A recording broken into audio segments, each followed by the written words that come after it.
Assalamualaikum warahmatullahi wabarakatuh. Perkenalkan, kami dari kelompok 3 Perekonomian Indonesia yang akan membahas mengenai pertumbuhan ekonomi dan transformasi struktural.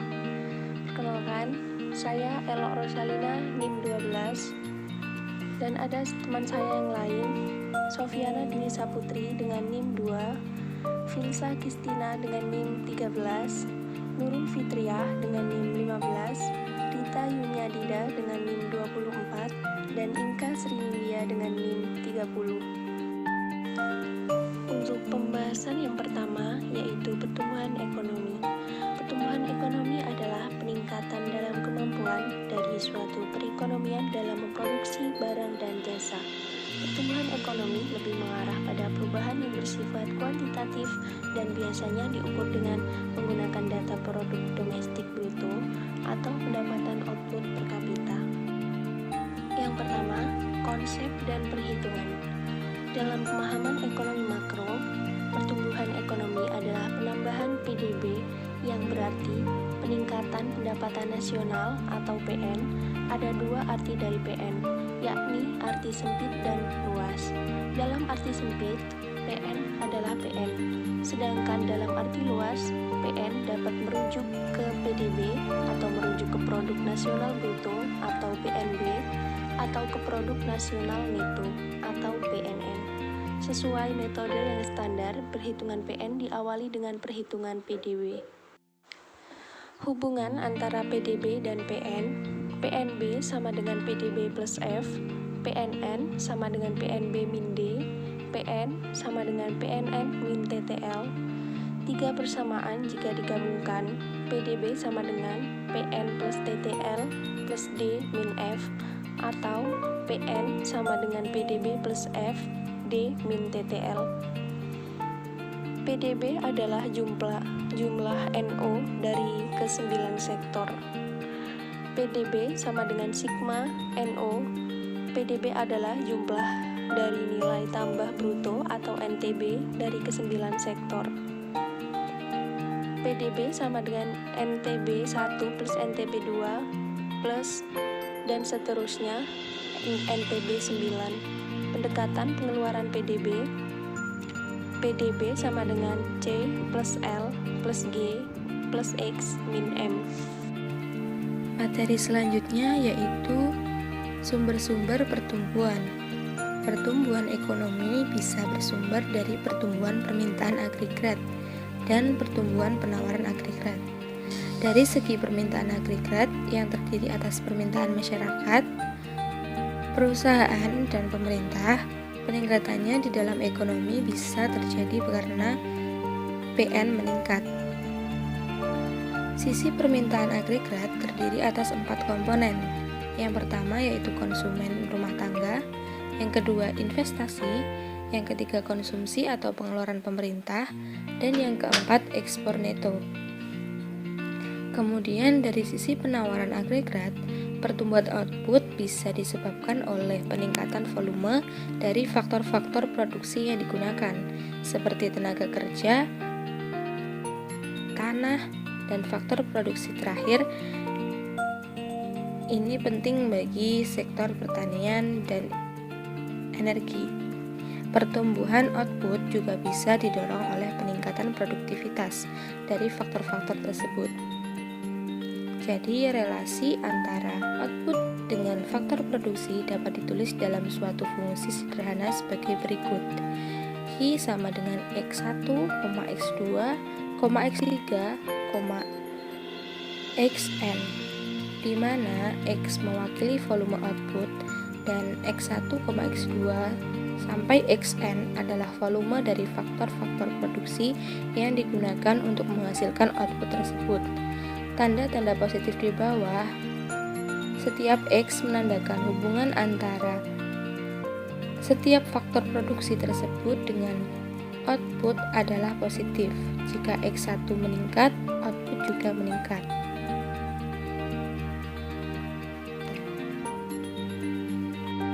Selanjutnya, analisis empiris. A.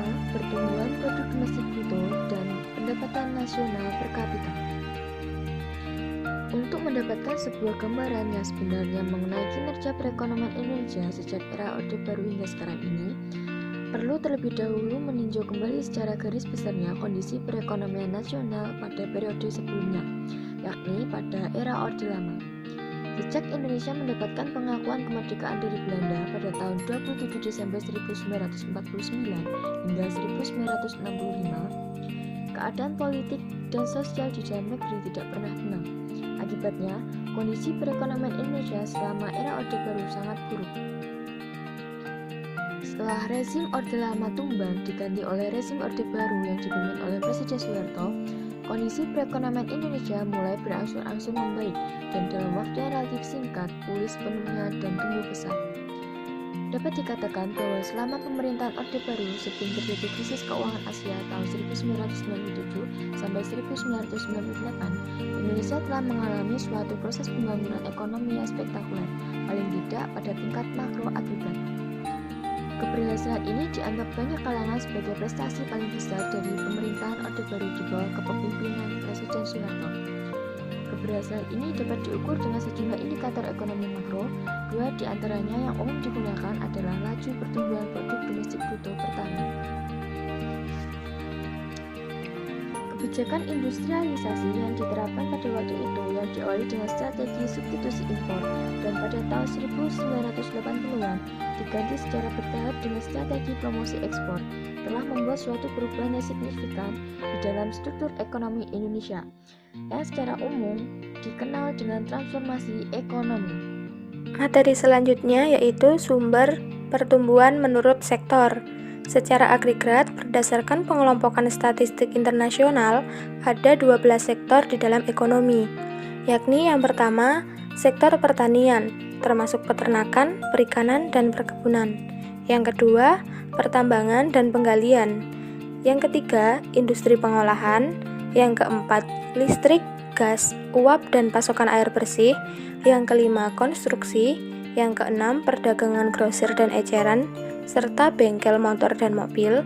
Yang ketujuh, akomodasi dan kegiatan-kegiatan jasa makanan. Yang kedelapan, transportasi dan penyimpanan. Yang kesembilan, informasi dan komunikasi. Yang kesepuluh, keuangan dan asuransi. 11, perumahan, dan 12 lainnya. Selanjutnya, sektor tersebut dapat dikelompokkan ke 3 kelompok besar, yakni pertanian, industri, dan jasa-jasa. Perbedaan laju pertumbuhan output antara sektor tersebut disebabkan oleh banyak faktor, yang sebagiannya merupakan faktor-faktor spesifik sektoral. Misalnya, untuk sektor pertanian adalah cuaca dan kondisi serta ketersediaan lahan.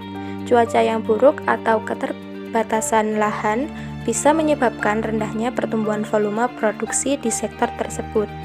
Sedangkan untuk sektor industri, antara lain sektor ketersediaan teknologi, struktur serta permintaan pasar, ketersediaan bahan baku, ketersediaan infrastruktur, pasokan energi, dan kebijakan pemerintah. Selanjutnya, yakni sumber pertumbuhan menurut pengeluaran. Jika dilihat dari sisi AD, komponen pengeluaran konsumsi RT atau C, Indonesia merdeka hingga saat ini merupakan bagian terbesar dari PDB dari sisi pengeluaran. Namun demikian, dilihat dari sisi perubahan nilai, tingkat pertumbuhan C rata-rata per tahun bukanlah yang terbesar. Sebaliknya, laju pertumbuhan G, L, X, dan M justru dapat dikatakan mengalami kenaikan. Poin 4. Prospek pertumbuhan ekonomi ke depan.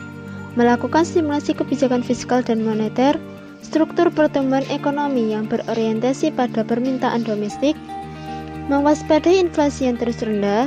Selanjutnya, kinerja perdagangan surplus pada kuartal pertama, nilai tukar rupiah yang fluktuatif, kebijakan moneter yang akomodatif, dan kebijakan fiskal harus dapat memperkuat daya tahan ekonomi nasional. Selanjutnya, pemulihan sosial ekonomi dan meningkatkan fundamental ekonomi.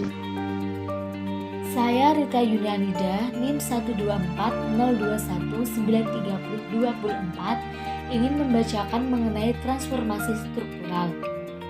Pembangunan ekonomi selalu ditandai dengan transformasi struktural, di mana periode ini beberapa sektor tumbuh lebih cepat dibandingkan dengan sektor yang lain. Transformasi struktural didefinisikan sebagai perubahan struktur ekonomi dari sektor tradisional yang memiliki produktivitas rendah menuju sektor ekonomi dengan produktivitas yang tinggi. Berdasarkan model pembangunan dua sektor, Arthur Lewis, perekonomian yang terbelakang terdiri dari dua sektor, yakni yang pertama sektor tradisional, yaitu sektor pedesaan subsisten yang kelebihan penduduk dan ditandai dengan produktivitas marginal tenaga kerja sama dengan nol. Kondisi ini merupakan situasi yang memungkinkan Lewis untuk mendefinisikan kondisi surplus tenaga kerja sebagai suatu fakta bahwa jika sebagian tenaga kerja tersebut ditarik dari sektor pertanian, maka sektor itu tidak akan kehilangan outputnya. Yang kedua, sektor industri perkotaan modern yang tingkat produktivitasnya tinggi dan menjadi tempat penampungan tenaga kerja yang ditransfer sedikit demi sedikit dari sektor subsisten. Model-model tersebut memusatkan hasil perhatian utamanya pada terjadinya proses pengalihan tenaga kerja, pertumbuhan output dan peningkatan penyerapan tenaga kerja pada sektor modern. Pengalihan tenaga kerja dan pertumbuhan kesempatan kerja dimungkinkan oleh adanya perluasan output sektor modern. Kecepatan perluasan penyerapan tenaga kerja pada sektor industri sangat tergantung pada tingkat investasi di bidang industri dan akumulasi modal secara keseluruhan di sektor modern. Peningkatan investasi dimungkinkan oleh adanya kelebihan keuntungan sektor modern dari selisih upah dengan asumsi bahwa para pemilik modal yang berkecimpung di sektor modern diasumsikan konstan dan berdasarkan suatu pesimis tertentu jumlahnya ditetapkan melebihi tingkat rata-rata upah di sektor pertanian subsisten tradisional. Perubahan struktur ekonomi ditandai dengan menurunnya kontribusi sektor pertanian dan meningkatnya kontribusi sektor industri dan jasa, baik dalam produk domestik bruto atau PDB maupun dalam penyerapan tenaga kerja. Pada banyak negara berkembang, laju transformasi struktur tenaga kerja relatif lebih lambat dibandingkan dengan laju transformasi struktur output. Fenomena tersebut berkaitan erat dengan kritikan terhadap model dua sektor Arthur Lewis yang dianggap gagal menjelaskan fenomena tersebut. Saya Sofiana Dwi Saputri, NIM 12402193002 akan melanjutkan pemaparan materi. 1. Sumber penyebab terjadinya transformasi struktural. Dalam sebuah perekonomian bisa dilihat dari kontribusi sektoral masing-masing sektor terhadap pembentukan PDRB dan sarapan tenaga kerja. Di samping itu, untuk mempertajamkan analisis dan menyempurnakan informasi, maka diperlukan analisa terhadap faktor-faktor yang menyebabkan terjadinya transformasi struktural. Yang selanjutnya, nomor 2, analisis empiris. Kalau dilihat sejak awal, cara pemerintahan Orde Baru hingga sekarang dapat dikatakan bahwa proses perubahan struktur ekonomi Indonesia cukup pesat. Setiap tahunnya, pertumbuhan ekonomi di Indonesia mengalami perubahan, kadang naik, meningkat secara signifikan, kadang juga turun atau merosot, seperti halnya yang terjadi pada grafik berikut. Demikian pemaparan materi dari kelompok kami. Bila ada kesalahan, mohon dimaafkan. Wassalamualaikum warahmatullahi wabarakatuh.